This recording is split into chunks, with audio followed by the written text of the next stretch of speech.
You asked for it. Here it is. It's a podcast from Apathetic Enthusiasm.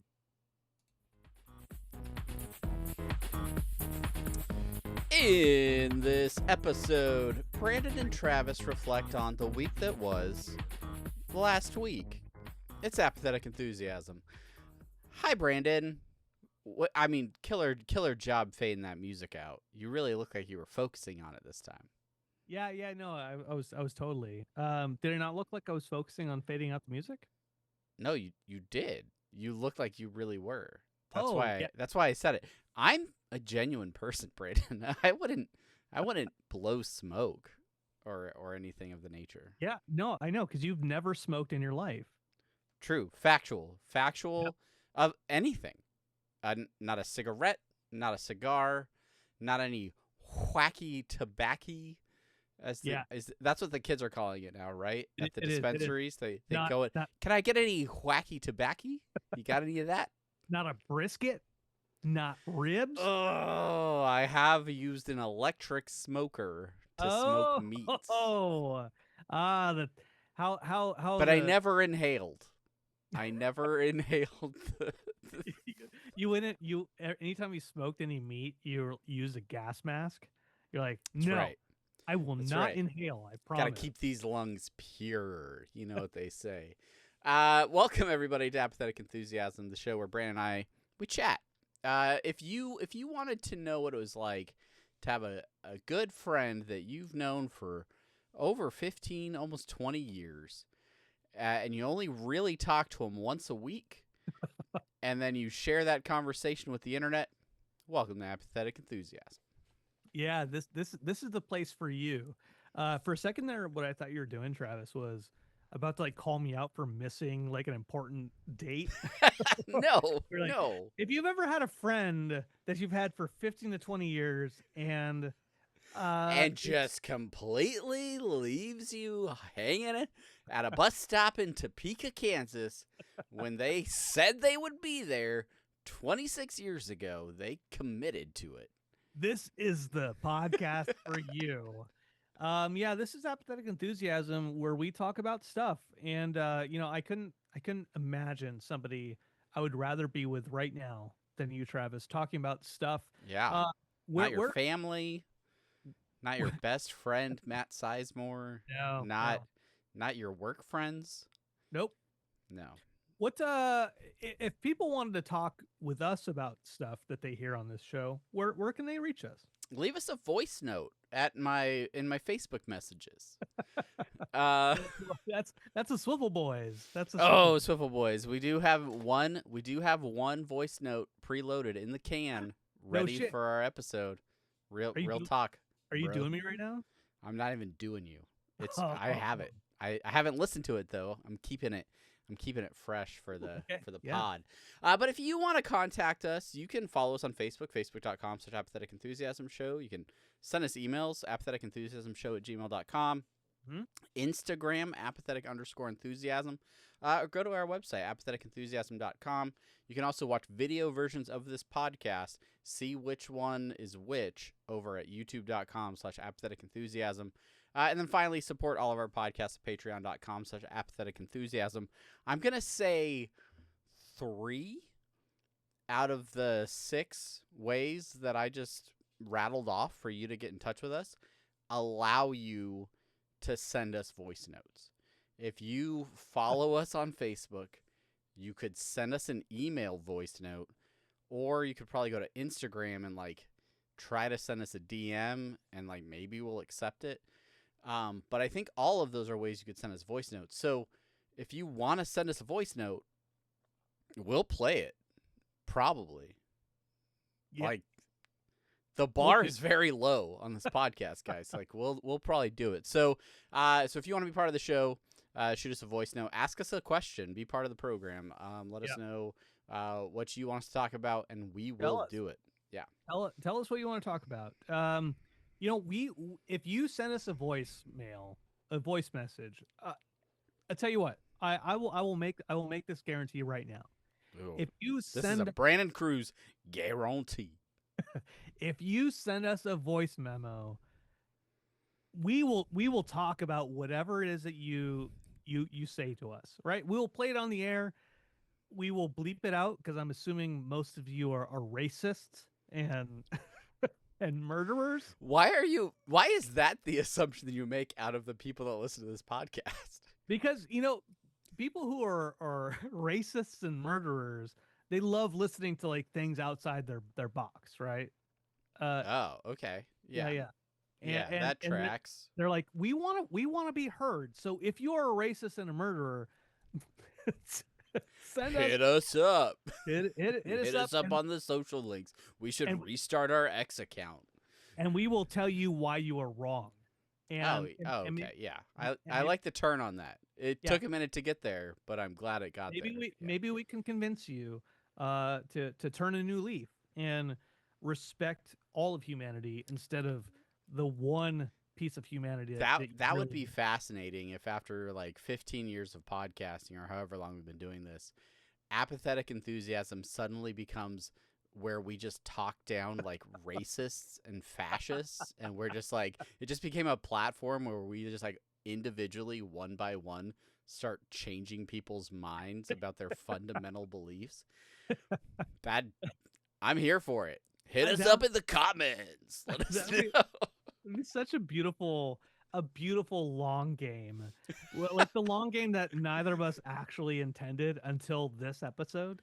Tonight on NBC Nightly News, we talk about two podcasters who got their start doing a Walking Dead fantasy football league, but are now changing the hearts and minds of radical extremists. More at 5. Where did you get started, Brandon? Yeah, the chief I worked for got us into the Hawaii Comic-Con, and we talked to like a cosplayer or two, and it was kind of cool. And then I walked. Stan Lee rolled past our booth on his wheelchair once. I walked around the convention floor with a camera setup and a mic setup, and I didn't film or record anything because I was so nervous. And in my own head about shit. Yeah, that's funny. I was walking around. It was our annual pilgrimage, the Menard family pilgrimage up to scenic Omaha, Nebraska, where we went to visit what I can only say is the Disneyland of pumpkin patches. It is. It is a family farm in rural Nebraska. I mean, it's not that rural. It's still, 20 minutes from like downtown Omaha. But yeah, when we first started going to this almost 10 years ago, it was probably half the size and like had a lot of things that you like would expect to see at like a pumpkin patch. Obviously pumpkins, lots of pumpkins. They had like a corn maze, some kind of little games, like couple little haunted houses and things like that. In the last decade, this place has doubled in size, and I say that conservatively. I think it's at least doubled in size because they're in Nebraska. They had the space. Conservative. Let's not get into Nebraska politics, but okay. Interesting dynamic, especially in like the one district right around Omaha and Lincoln, I think. But anyway, so they've added like all these apple orchards, and so they brew their own cider. They do hard apple cider, and boy howdy, you can find it everywhere there now. Like the 20-somethings are coming out in droves on a Saturday in clothing that does not seem appropriate for walking around a farm to just get crunk on that cider. You heard? I think that's how the kids. I don't think you're a farm worker at all. I don't think those shoes are appropriate for the farm. Like those heels are much too high. Yeah, but like it's fun. It is a trip that, like, obviously when we lived in the area, we would go all the time because it was close and my kids loved it. when they were really young, lots of fun things for kids to do and play on. The farm has kind of grown with my kids, where there's like they've added more like rides and stuff every year. So there's sort of like state fair type rides, but like they just added like one of those swing things where it like goes around in a circle and it's like the big swings.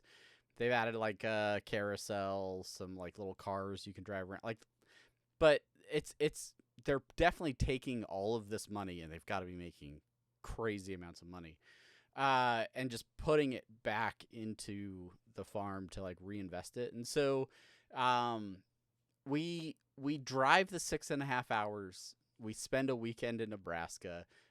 It helps that like my sister-in-law lives there, so like we have an excuse. Like when people say, "Why are you driving 6.5 hours for a pumpkin patch?"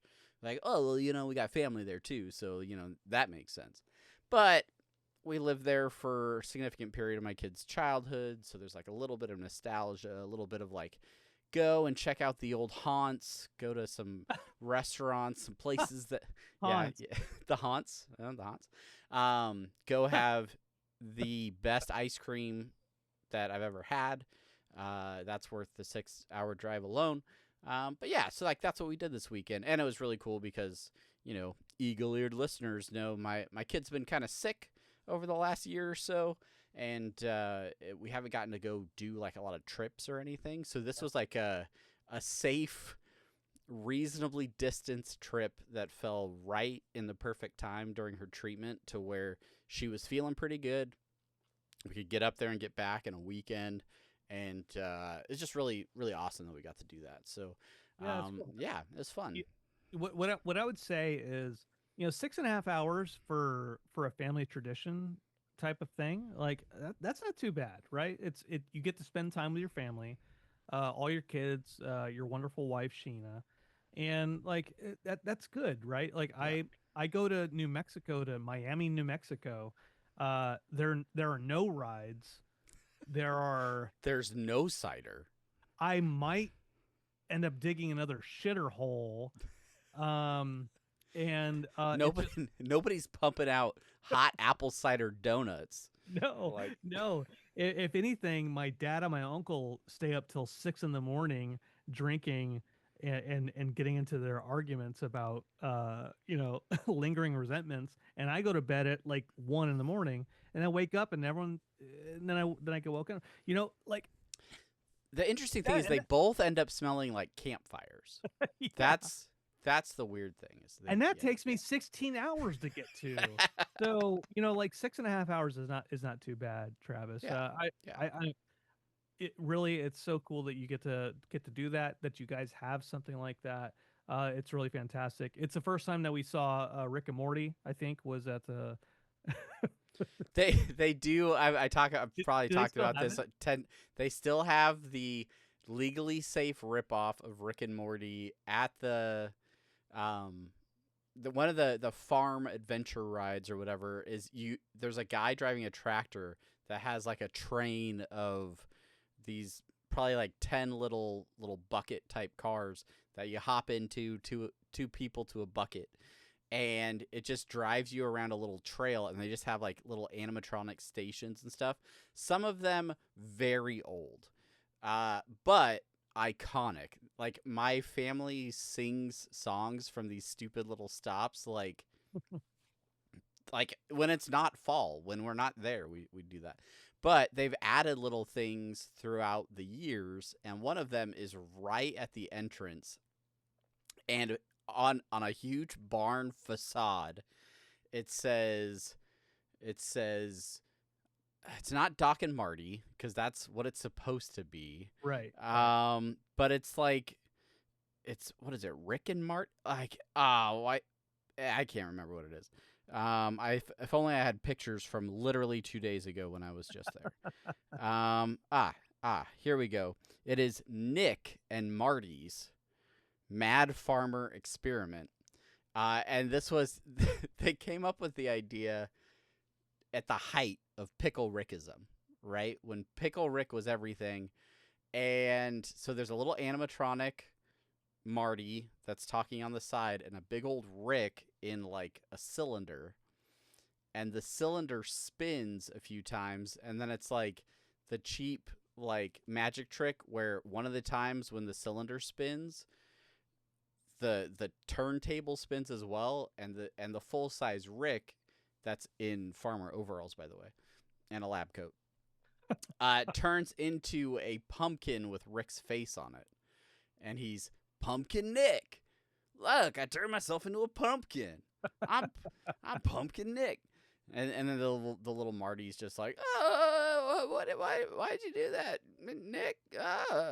I do appreciate, as a Rick and Morty podcaster, that there is a shelf on the side of the barn that has very similar looking things to that shelf in Rick's garage. So there's like time travel stuff and like a little like skull or something and things up there. But anyway, yeah, I love that. I paid a visit to it. I actually brought the little gimbal thing that we took to Comic-Con. Oh yeah. And just like filmed a bunch of stuff, like some of the walkthrough attractions and things. Just filmed like a lot more than I normally would.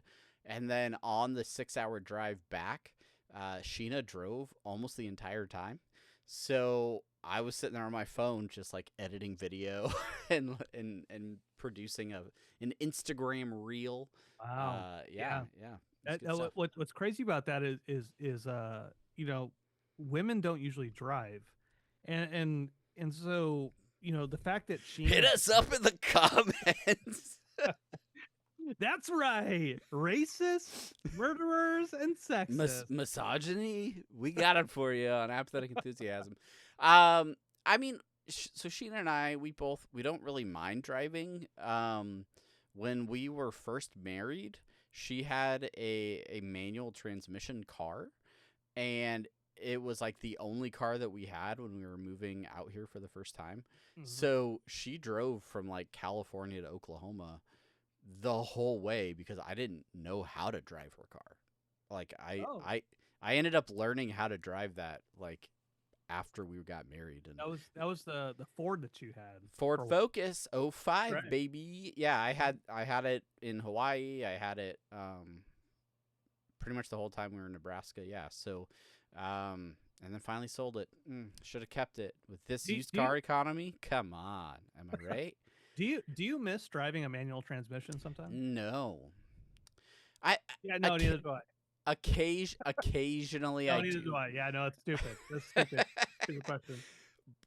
Like, I have a relatively long commute, but I don't have like bumper to bumper traffic for the most part. Like, the reason my commute is long is because I decided to live very far away from where I work, not because of way too many people or I'm like in stop and go traffic, which if that was the case, I would definitely not want a manual transmission. If all things being equal in my car, if I could just swap the transmission to a manual, I would consider that. It would be fun to drive. But that Ford Focus that I had was manual everything. Manual door locks, manual windows. Okay, I got to shift, but then also it's hot in here. Sorry, okay, roll that down. Oh, somebody wants to get in the car with you. Let me lean across the passenger seat to unlock it because it didn't have power door locks. It's a whole like, okay, so rub the top of your head, rub your belly, chew gum at the same time, right? You can't do it. No one can do it. It's impossible. Yeah, literally. No one's ever done it. No one's ever done it. And I if you can find a video of someone doing all those things, it's fake. It's AI. It's AI. Sora made it or something. Sora. Yeah, you know, I like manual transmission, right? Like I just like it's a skill, and I say it's a skill that people will need someday. That's not true. Like it'll all be automatic sometime in the future. I feel like we're closer to all of the cars driving themselves with zero input from us than we are to back when everyone drove manual transmissions. Like we're further away from people shifting than we are closer to just people not knowing how to drive at all. Yeah, I mean, like even my '63 Corvette, right? Like it's a manual transmission. Hold on. Oh, I think you dropped that. Let me pick that up for you real quick. 63. It's a shitty year of Corvette. No one wants it, but I'll keep it because it's just it's a decent car. But it's a 4-speed, and like we're closer to where it looks like it's a manual transmission than it actually is. Like where it's just like it's all automated, and like you just put your hand on it and then it shifts itself and it goes Really? No, I mean, Oh. I mean, we're what closer to that future. What color is your Corvette? Paintless. Okay. Still paintless. Still paintless. It's still paintless. Yeah. But what color are you going to paint it one day? We're gonna do the original color of that particular car, which is like a kind of sky blue. Oh, okay. So no Prince songs at all times blaring out of your No, we my dad and I thought about Corvette. This guy. No, my dad and I thought about nice koozie, putting like the vinyl cover on it, like just doing vinyl, like the Teslas. But you still have to paint it first. It's like you have to paint the car first, then you can put the vinyl on. That's right. And so I'm like, if we're gonna do that, just fucking paint it. Just paint it. Anyway, back to your misogyny. Yes, Sheena did drive almost the entirety. Honestly, she drove the whole trip home except for the last maybe 10 or 15 miles. We had stopped for gas, and then we were going to stop for a car wash because the front of the van was just covered in bugs. And like we just driven it a bunch, so it was dirty. And she does not like driving through car washes. So I was like, I'll drive through the car wash. Like she like gets worried about lining it up the right way or something. I don't know. I get it, but also it's funny to me. So I drove the entire trip up there, which we left in like the afternoon, because we left after the kids got out of school. Drove up there, so it was dark for the later part of the drive, which she's got, what is it, astigmatism or something, where like the lights get all stretched out and stuff. So she doesn't like driving at night anyway, so it kind of worked out that I was just driving in the evening. And then she started to drive on the way home and then just kept driving. And I'm like, I'll drive if you want. I hop over there. You need a break? But she cares. She cares a lot about how safe I am when I'm driving. And she's not worried about my driving. She's worried about everyone else's driving. Sure, that's what we say. And so she gently and kindly lets me know when other people are possibly making dangerous decisions on the road. And so sometimes it's just more relaxing to let her drive, where she's in control. She can make the decisions. She doesn't have to reach over and grab the wheel or anything. No, I love her. She's amazing. And we take turns driving because we're partners in our relationship. That's right. Yeah. But anyway, yeah. So that just gave me, I fell asleep. I took a nap. I edited video. I looked at a bunch of Lorcana cards that are coming out next month. I just had a great time. Stared at rolling fields of stuff. But yeah, that's good. That's great good, trip. man. Great trip. I'm happy for you. I'm happy that you guys get to share that experience, and that Sheena drove for once, and like those things are good. Those are lasting memories. They are. I do want to share one more little story. Yeah. Before we talk about your Plex server or whatever you want to talk about. So it's a 10-second conversation for the Plex. So take your time. When we go back to Omaha, they have like a downtown market area. They call it the Old Market. This is like a here they call it Bricktown in Oklahoma, but it's just like the place where they have a bunch of restaurants and shopping and stuff like that. And one of the places that my kids have always liked to go to is this. It's like a Hollywood candy store or something, right? And it's this retro candy store. They have a lot of hard to find or Retro like candy, classic candies, right? like Stuff Abba from Zaba, Abba Zaba's in there. I mean, there's and W root beer gum, the Sprite probably gum, 7 they Up have gum. a whole wall of like bulk candy, a whole wall of Jelly Bellies, a whole like all kinds of crazy stuff. But as you kind of explore the Licorice store, Whips. licorice whips, Um, M&M's. yeah, Like the Dr. obscure- Dre's, like all of them, like Yeah, they're yeah, all yeah. yeah. the Don't ice cubes, don't forget about Dre. the Um, Easy, the Method Mans, all those candies. all those things. But as you go back a little bit further, like they have like collections of old things. There's like a wall of Pez dispensers. There's like just like really fun stuff to look at, and then there's like an antique store that's kind of attached to it. And then as you go further back, they've opened like a pinball museum / arcade where there's really old like classic pinball games. A lot of them not even functional. Yeah. Two questions. 2 questions. One, do they have a Twilight Zone pinball machine? I back did not see a Twilight Zone one. Okay. The second question is, was Gandalf back there? I did. The pinball wizard? No. Yeah. There it is. Okay, great. No, but I got lots of photos. And that's it for tonight. All right. Thanks for listening, everybody. Going out on a high note. But there is a section where they sell a lot of used vinyl records. So I always like to kind of thumb through those, check out what's available. They usually have them at a pretty good deal. Occasionally they'll package like 5 of them in just white paper in like a blind bag, and it's just like pay $6, get whatever vinyl's in here. I think I did that one time, and that's the reason I own a vinyl copy of the 1960 something Republican National Convention. like there's no way you're moving that record. Nobody's buying that album. I really want the convention that lost to Kennedy. That's what's really important to me. Yeah.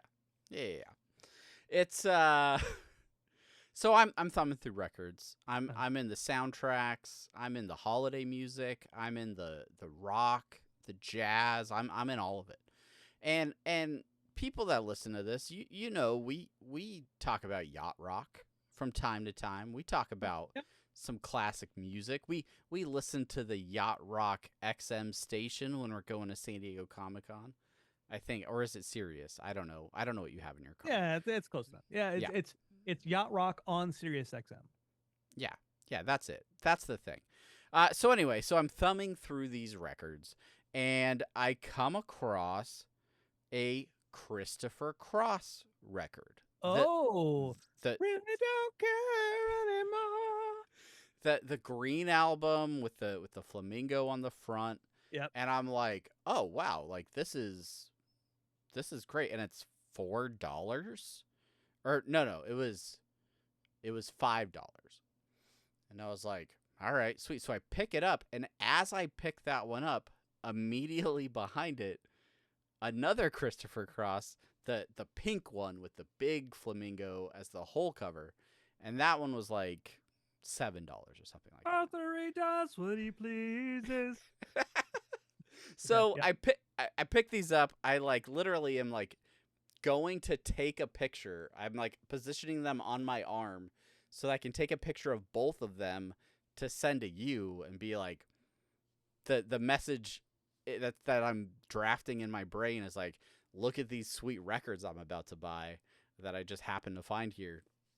And as I'm about to spend $12 for these, the guy that runs the stand is like, hey, you buy both of those, I'll give them to you for $4 a pop. And in my head, I'm thinking, bro, you just lost out on $4 because I was about to spend whatever you had on these records to take them home with me. I was about to save your business. Now your business is going out of business because you Sorry. lost out on $4. Anyway, so I bought them sight unseen and finally got them home. Threw them on the record player tonight. They sound great. They original like 19 what is it 78 or something I think these are 78 yeah. maybe 81. Yeah. The albums are older than I am.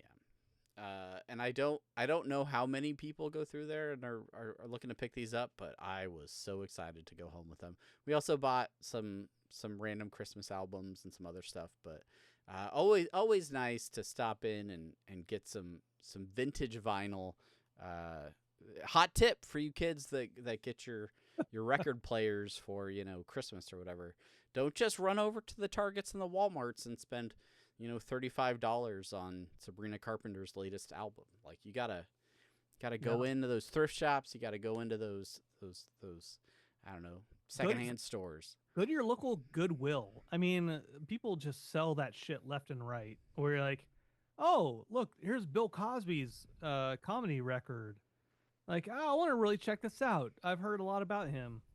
Like those types of things. You know what's funny about that is there was a Bill Cosby album at like the front of one of the stacks. And I was like, I don't even want to look through that stack in case people think I'm like trying to. Oh yeah, Bill Cosby. What else? Louis C.K. Let's see who else I can find here. Yeah.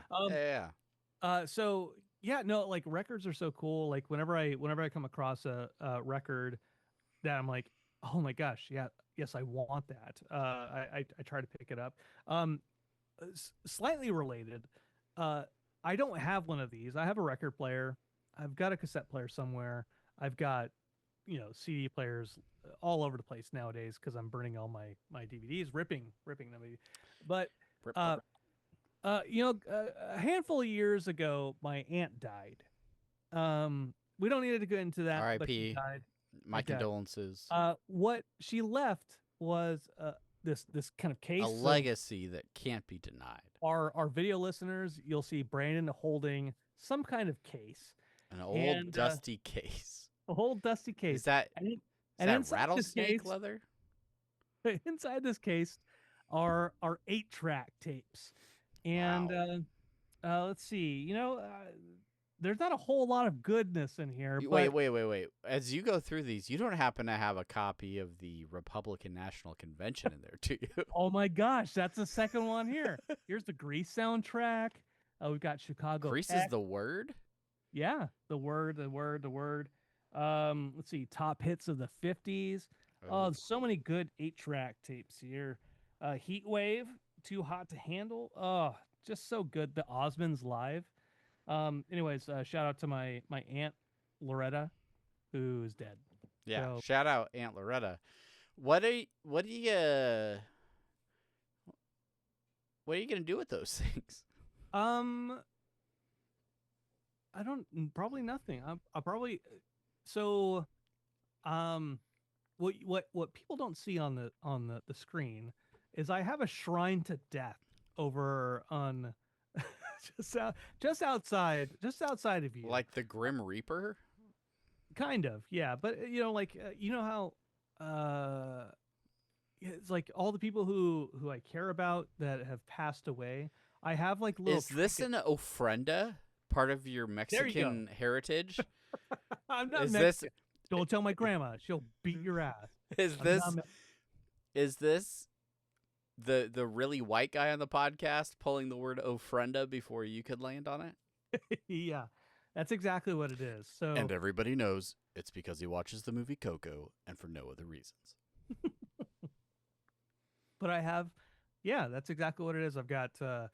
Max Shower, Chelsea's grandpa, a wonderful dude, passed away. My grandma, my aunt, my uncle, just like remnants of them. I keep them nearby, and so my aunt is gone, but keep her near me. that guitar over on my wall. That's my Uncle Daniel's. That was that was his guitar. He smashed it. He broke it, probably in a drunken rage, and then tried to fix it up. And so now I have it. Yeah. And then Still that works. Utah license plate is from a Rick and Morty podcast listener Who is not still dead? he's still alive. He just Yeah. sent us his stuff. So yeah. Yeah. Remember me. That's yeah. lovely. That's lovely. All right. Well, it's funny. 8 tracks live in a period of time that I have no relation Recollection. to or recollection for. Cassette tapes, absolutely. Records, for sure. I had a Fisher Price record player as a kid. Records were everywhere. I don't recall 8 tracks as a kid.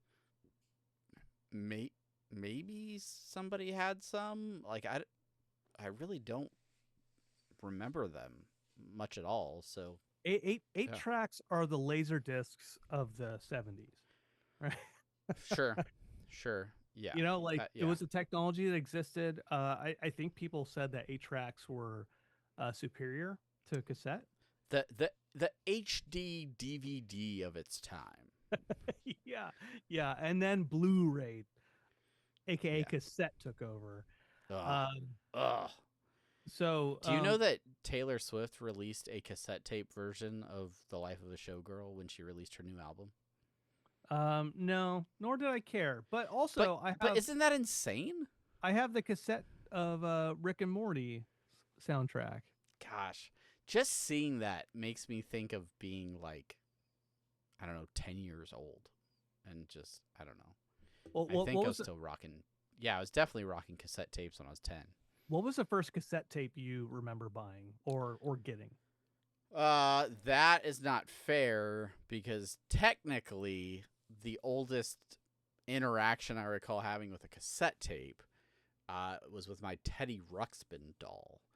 The bear that you would put a cassette tape into its back and it would tell you stories, and when it was Teddy Ruxpin's turn in the story, his mouth would move while he was saying the dialogue. Which is a pretty kick-ass technology if you think about it. Yeah, absolutely. Yeah, and then I don't remember which cassette tapes I bought for myself as a kid. Jeez, I don't know. I didn't really start buying my own music until probably I got a Discman and started buying CDs. But I don't know, I remember doing mixtapes and recording stuff, and I think when I took a cross country trip with my grandfather when I was in 7th grade, I didn't have my own music with me, but I had access to a radio with a tape player on it.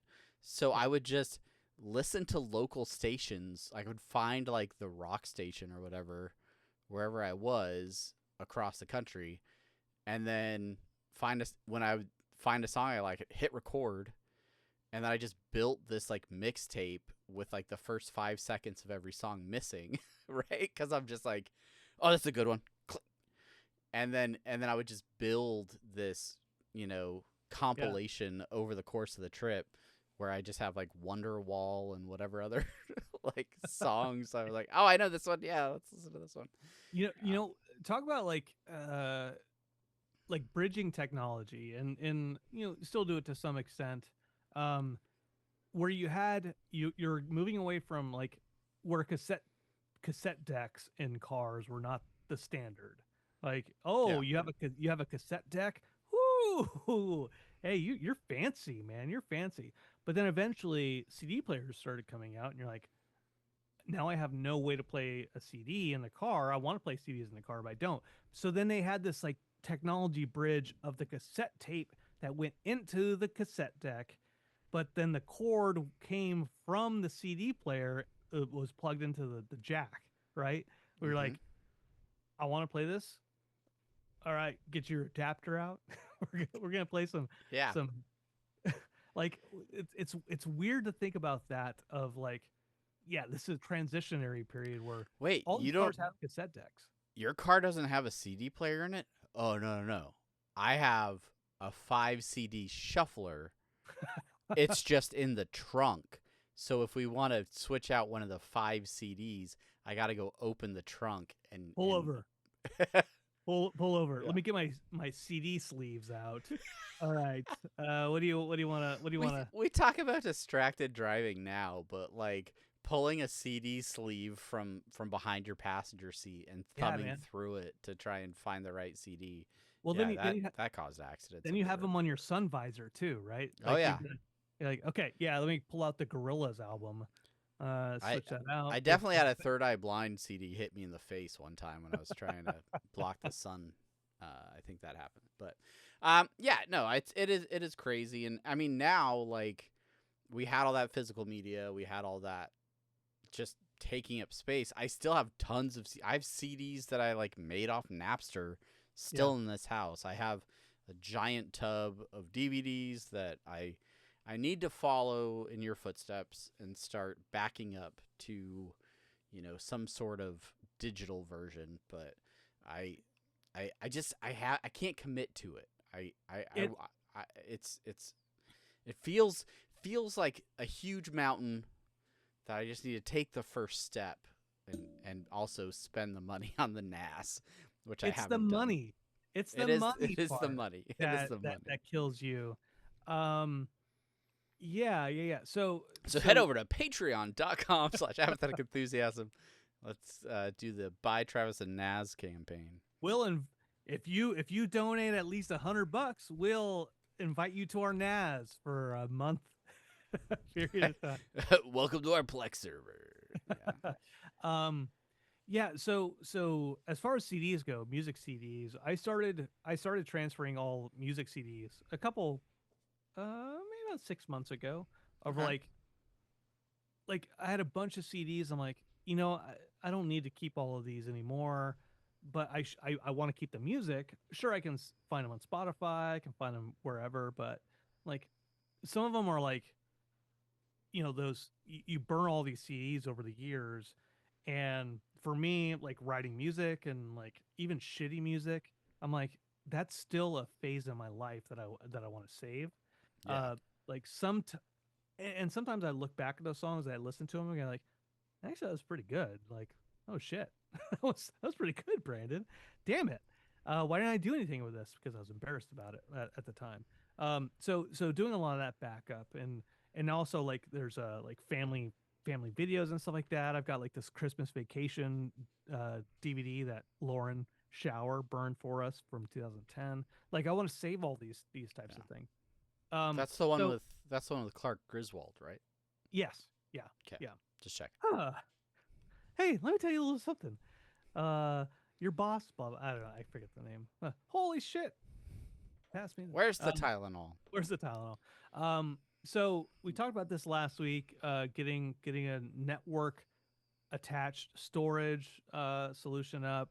Started getting Plex, setting up a Plex server, and my little journey with it is, so you start with MKV Maker, and then you use Handbrake to then like compress it down.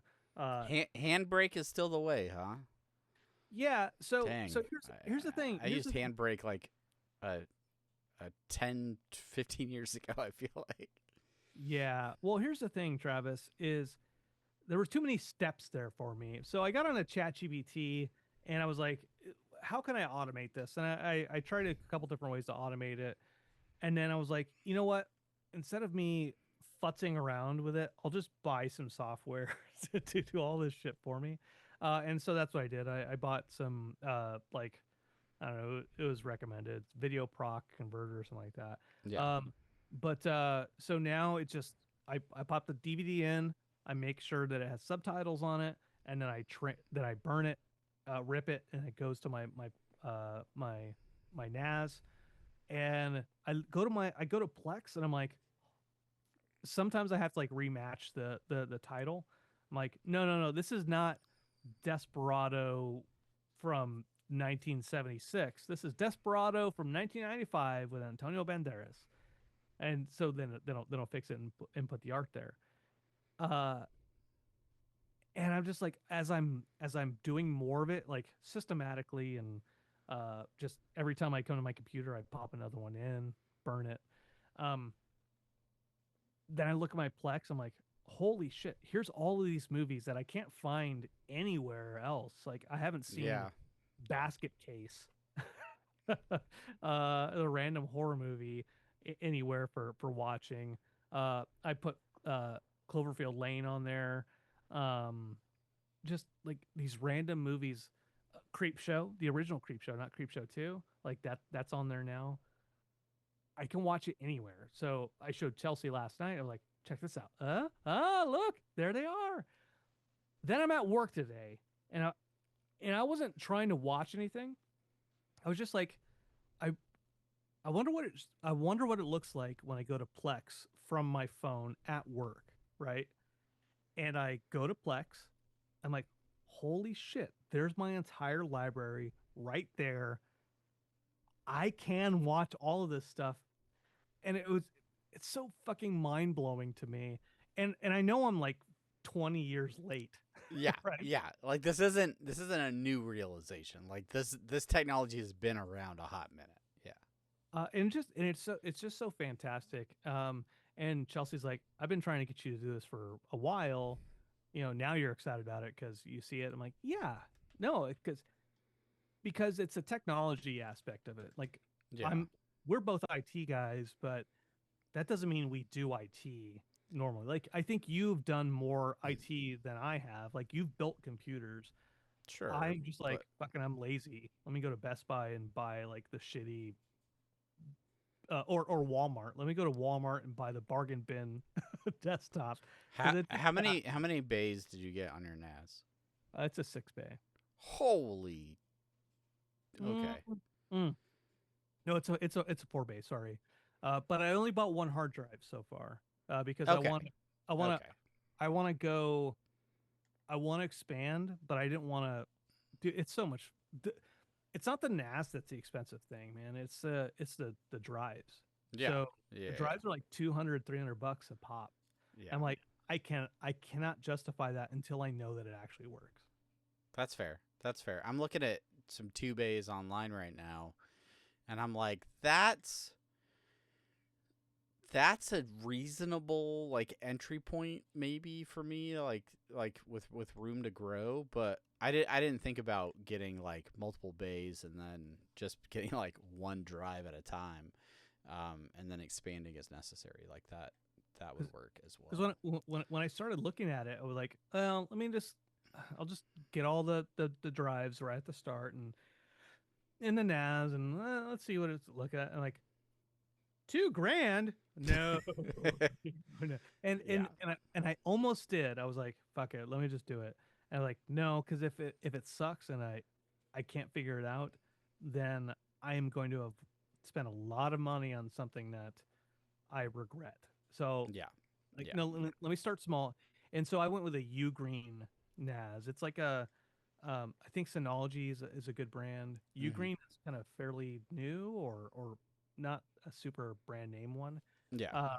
But it's cheaper. And so I'm like, okay, we'll start with that.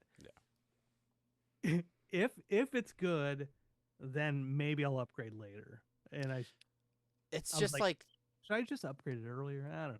And it's something like you brought up showing Chelsea the accessing the Plex server, right? From being able to get to all those movies from anywhere, and you guys could be on vacation and want to watch a movie that you guys have at home, and you could load it up if you want to. Like that flexibility exists. But like it's not just movies, it's not just music. Like you can set up cloud-based storage for like anything almost. Like you could like potentially set it up as your own cloud for your photo storage off your phones or things like there's so many applications for it when you really start thinking about it. And I'm curious, like you're dipping your toe in with the Plex and with the movies. Like is the family on board? Are they like, hey, this is exciting, this is awesome, I'm gonna start streaming everything from our Plex? Or are they like, whatever, I'll just load up Netflix still, and dad can play with his server? Well, I mean, I have about like 25 movies on there now. Maybe a little Mhm. bit less. Mhm. So it's still, I'm not even out of the Still new. the It's still seeds, fresh. right? Yeah. But it's so cool to me to be able to see all that stuff and be like, look at what we have. And when I say I'm like barely out of the B's and into the C's, our DVDs have not been organized in years. So I know for a fact there are a ton more A's and B's and C's that I haven't gone through. That you haven't even gotten to yet. Yeah. But it's just like they are ours. They Yeah. are Yeah. they're our movies, and instead of going out to the storage shed out back and be like, oh, where's that movie? Where's City of Angels with Nicolas Cage? Just a very random movie. I've never actually seen it. He happens to be in the C's, guys. Just so Oh you know. shit. Oh shit. What about Terminator 3? We'll go with Terminator 3. Not Terminator 2 or the original Terminator. Terminator 3 with the Terminatrix. Where is that? Let's go find that. Oh, which bin is it in? Shit. Is this underneath all the Futurama stuff? That's in the F's, but that's like I remember when I packed it. It's kind of instead of doing that, you just go to Plex and you're like, all right, sort by movies, sort by action. Okay, then alphabetical. Yeah. And those are ours already. So like I know that we have them somewhere, and I Yeah. can just reach out and do it like that. It's a small thing. The other thing I would say is I was talking to Jeff about this earlier. Was there's special features. At first, I was like, I want to save all the special features too. Because like the thought of saving special features is like, yes, like these are all going to go away. The movies, they'll be there, but the special features, they'll disappear. And then I thought to myself, am I really going to watch these special features? Hey, ladies, you want to kick it at my crib and watch the special features? You want to watch this one alternate ending somewhere? Like it's not canon, but it's alternate. I have And the then- director's cut if you guys want to check it out. So at first I was like, okay, yeah, save another ISO of the entire disc for special features. But now I'm like, I look at the back of the disc. Okay, is there anything here that I would ever go back to? If the answer is no, just get the movie. Get the movie with subtitles. But this has the Spanish version of the theatrical trailer, Brandon. You're not going to keep that and watch it later? No, I do. That's one of the ones I care about. Yeah, okay. All right. Makes sense. Yeah. Makes sense. All right, very cool. Very cool. Well, I'm excited for you. I want to continue and hear about your journey and then eventually get a link to your Plex server. And yeah, just the last thing I'll say about it is it's basically as close to magic as I will ever get. Magic, but I mean, you've seen magic in person, have you not? Oh, no, you're right. Oh my gosh. Yeah. No, dude, you're totally right. I completely forgot. Yeah, this last weekend, I also went down to LA to the YouTube theater and I watched Penn and Teller for their 50th anniversary. Yeah, I watch Penn and Teller on YouTube all the time. What's the big deal? Yeah, but this was in person and I didn't have to rip it from a DVD. Hey. Although I do have all of their seasons of bullshit on DVD. Were you able to fool them? Yeah, I was. Good. Okay. Did the question everybody wants to know is, did they remember you from the restaurant? Oh my gosh. I was like, "Hey, it's me from the restaurant in San Diego." And he was like, "You, I remember you." Hilton Bayfront, right? It's so good, yeah. Saturday? They brought us on stage and they're like, "These are our best friends, Brandon." and Horrible. his, I'm assuming, family that he didn't bring to Comic-Con. So I've seen Penn and Teller once live before. Chelsea and I saw them in Vegas. And so they're 50 years. They've been around for 50 years. It's crazy. Performing. So they're doing like a tour across. They did Europe already. Now they're doing across the states. And I was like, I want to see him. I want to see him. So they're down in LA at the YouTube Theater, which is right off of SoFi. But I wanted to take Dexter because here's the thing with magic. I know it's not magic, and no, I know. Let me. I'll give you a second. I don't even know what to believe anymore. I'll give you a second. What I've always loved about Penn and Teller is they don't pretend like they're like yeah, these are all tricks. Like we know they're tricks. We're saying they're tricks. We're not trying to be like, oh, this is magic. No, it's like this is all a trick. I appreciate that of like the performance of like leaning into this is not magic. Like we are intentionally tricking you. I love that. So they are my favorite magicians, right? Because because the illusions are still impressive. Because there's like when you watch a magician, you're like, how did they do that? Whether or not they're doing it under the guise of, ooh, I am magic, or ooh, I spent way more time figuring out this illusion than you did, and it now it looks really impressive to you. Like, it's still impressive, and you still don't know how it works, and you're still like, how the heck did they do that? Yeah. Yeah. When Chelsea and I went and saw him in Vegas, this is like 10, 15 years ago, they did this one trick. And I say trick, but it's like one of those like kind of like street gamblers where they have like the cup and they put the balls under there and they do all that stuff. And like no matter what you pick, you're gonna lose. So the trick that they did was they were the balls under clear cups. And so they're like, this is how it happens. This is how it works. And even though you know and you can see where everything is, you're going to see where the sleight of hand is, how quickly all of that stuff happens, and where the misdirects are, where I'm going to distract you, where Teller's going to distract you. And that's impressive to me. That is, being like, I'm open about how I'm going to fuck with you. Here's how we're doing it. So we went down this weekend, and as always, pretty good. Also, like it's not table magicians, so like this, I think this was the first time that Dexter was exposed to like grand illusions, where like there's a stage, and like you don't see anything on the stage, and all of a sudden something happens. Like all of a sudden, like oh now there, all of a sudden there's a fucking guy in a gorilla costume sitting on this. Where did that gorilla costume come from? That's trippy, right?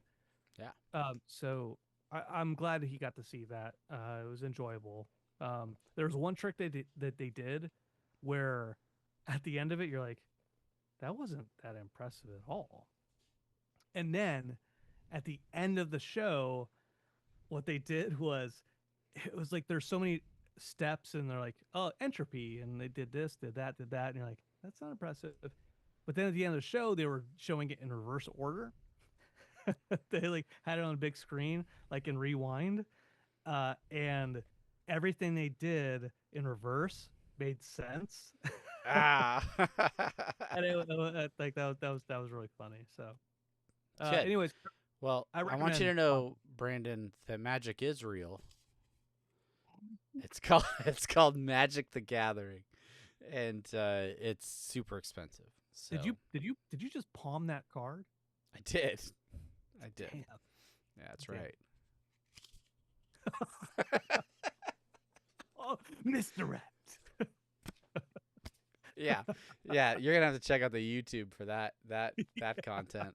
Anyway, I'm excited. Like I grew up loving those guys and just loving like magic and illusions, and had like the little magic kits as a kid and all that stuff. I always loved doing that stuff because I am very much a like I'm into puzzles. I'm into like tricks like what is the effect? How did they pull that off? Like it's one of the things I love even about just like theme parks and things like that when they create illusions or like use audio animatronics and those sorts of things like to convey a story or some sort of like something that takes you out of the everyday.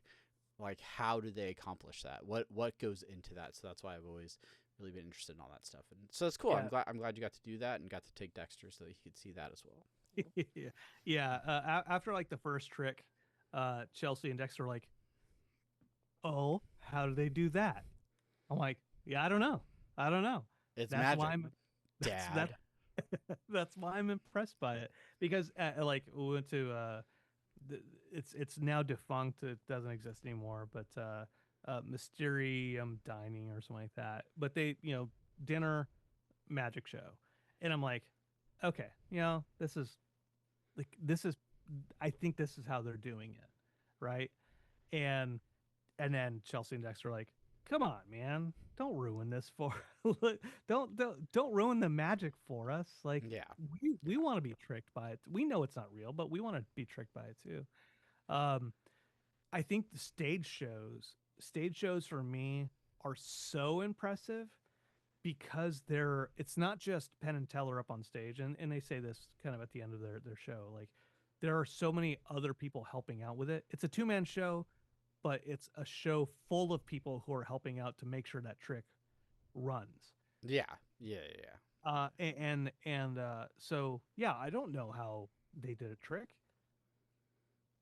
And I just appreciate the creativity, right? The like all of the steps you have to like think of the premise, but then you have to like come up with like the engineering, like the how it all works and the physical limitations and okay, like if it's viewed from this direction, is that going to give it away? Like how do we fix all these things and running through it, and then just like the physical aspect of it, of like actually performing it and having to do it the right way, and the timing and the mechanisms of all that is also super impressive. And they talk about that too with like all of their crew that they all know by name. They're like, we perform this in front of our crew, and they are there to be like, okay, what if I say this, or what if this person does this, or like they're giving feedback of like all of the different situations and